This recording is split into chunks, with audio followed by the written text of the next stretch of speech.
Hello everyone, this is Dave. Today I'm going to be making a curly deco mesh wreath for Easter. Materials list for today: a 14-inch wire wreath frame, 6 rolls of deco mesh, scissors, measuring tools, some glue sticks and glue gun, Chanel stems. I have some tubing, an Easter sign, and some Easter decorations that I may or may not use today. Let's see how it goes.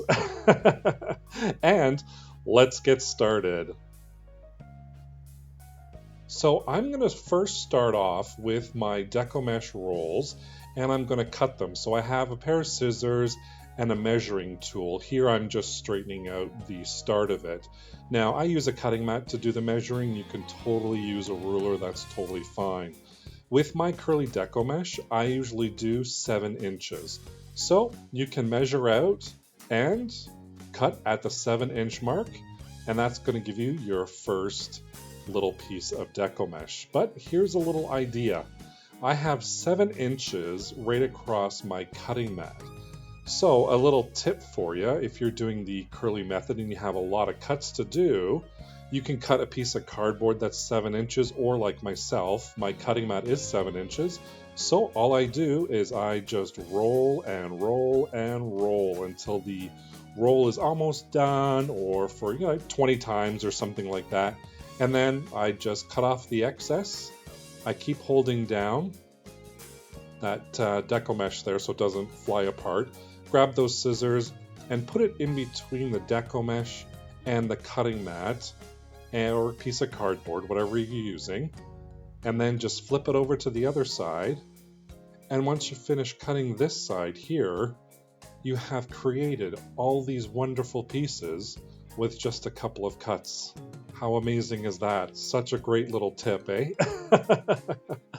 So here I am. I have made all of my cuts here. I'm just going to get rid of that excess. And then I just start separating all of my sheets together. So again, this is 7 inches of deco mesh that I have cut up. And of course I have all these wonderful colors: lavender, pink, lime green, yellow, blue. I'm going to cut those all as well. So here's the wreath ring we're going to be using. And there's sections, so there's 5 sections here for each wreath ring. And within each section I'm going to do 5 bundles. So on an anchor, and then 5 bundles. So basically for the total, you're going to need 144 7-inch pieces of deco mesh. Does that all make sense? So to start making my bundles, I cut Chanel stems in half.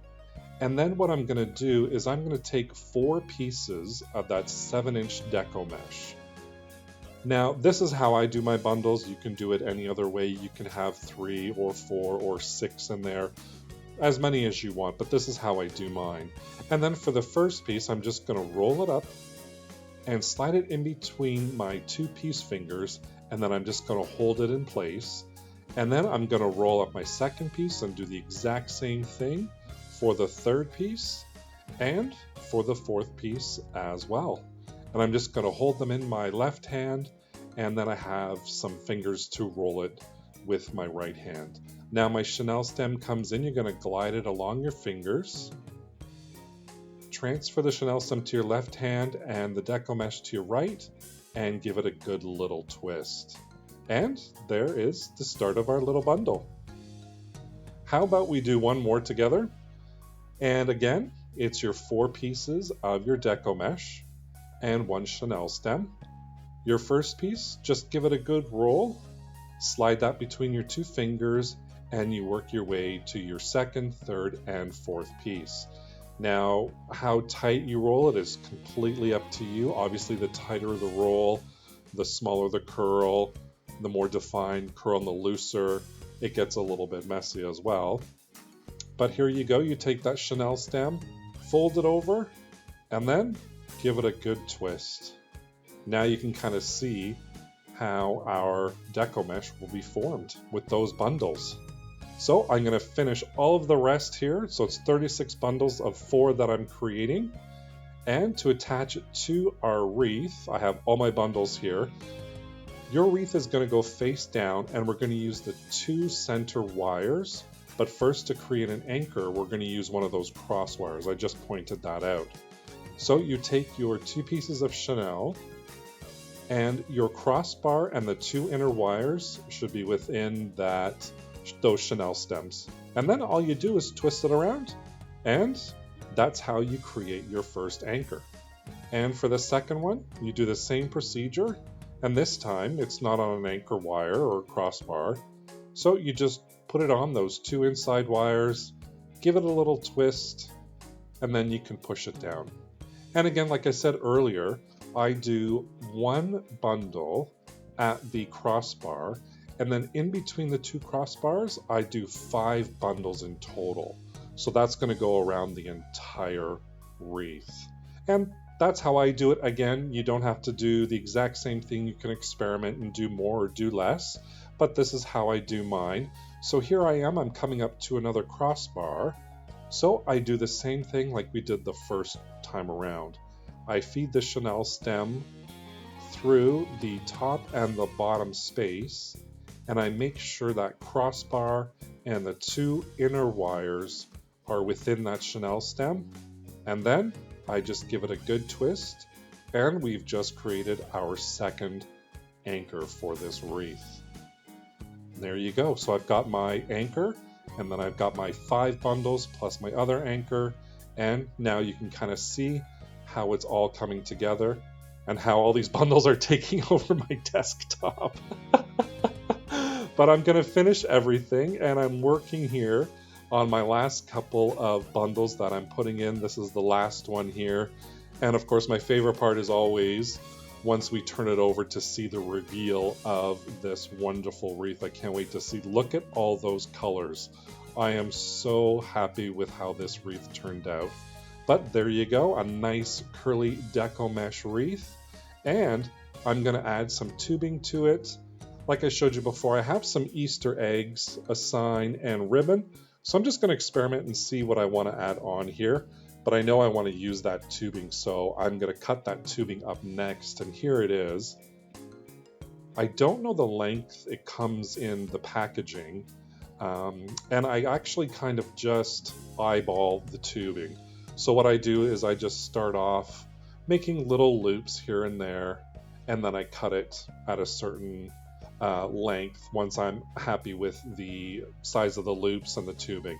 So I don't really measure anything. I just kind of pull it and then I cut it. Now here there's some kinks in the tubing, so that's where I'm going to cut it, and that's how I'm going to create another bundle of tubing. So I don't really measure, and I do like them being various sizes.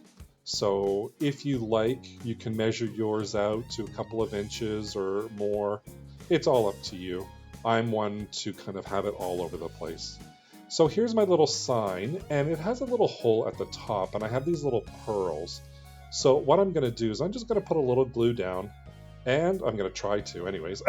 It rolled away on me, and add that little pearl to the top to cover it off. And then once I took a look at it, I was like, you know, it needs something else. So I just added a couple more pearls just around the flower just to kind of finish that off. So you hide the hole there. Then I'm going to turn it over, and I'm going to take 2 big dabs of glue and 2 long chenille stems, and I'm just going to glue it down using my little handy dandy tool there. Add more glue on the top, let that all dry, and that's how we're going to attach that to the frame. As you can see, I had attached the sign to the frame already. I didn't capture that on video, I'm so sorry, but I did the same thing. I just flipped it over, attached it to the 2 center wires with that chenille stem. And here you see I'm just sporadically adding that tubing every now and then. Once I add the sign on, because I didn't want to put the tubing on and then put the sign on and then cover up the tubing. I love the look of the tubing, so I didn't want the sign to cover that up. That's the reason why I added the sign first. But here I am, I just putting on the final touches of that tubing. And again, I'm just wrapping it around whichever wires I want and seeing how it goes. So it's kind of an experiment as I go. And I'm loving how this all turned out with the tubing on there. It just adds a certain flair to it. So I have these eggs with the glitter, and I also have these matte pastel ones, so I'm kind of deciding which ones I'm going to go for. And I decide just to go with the matte color ones. And these are actually chalkboard eggs that I found at the dollar store. You can actually write with chalk on them. I thought they were a really cool idea. But most importantly, I mean, I love the colors of these, and I love how they're that matte color. So again, I'm just kind of sporadically gluing them down, making sure the two colors aren't side by side.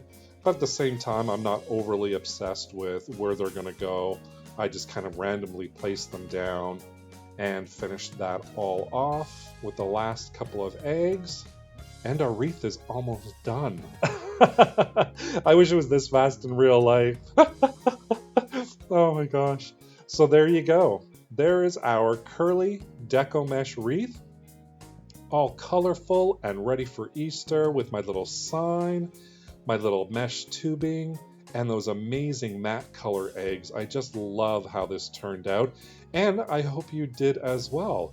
If you liked today's video, why not give me a thumbs up and maybe a comment down below. Don't forget, subscribe to my channel so you can be notified every time I upload a new video. Thank you so much for watching. Take care, everybody.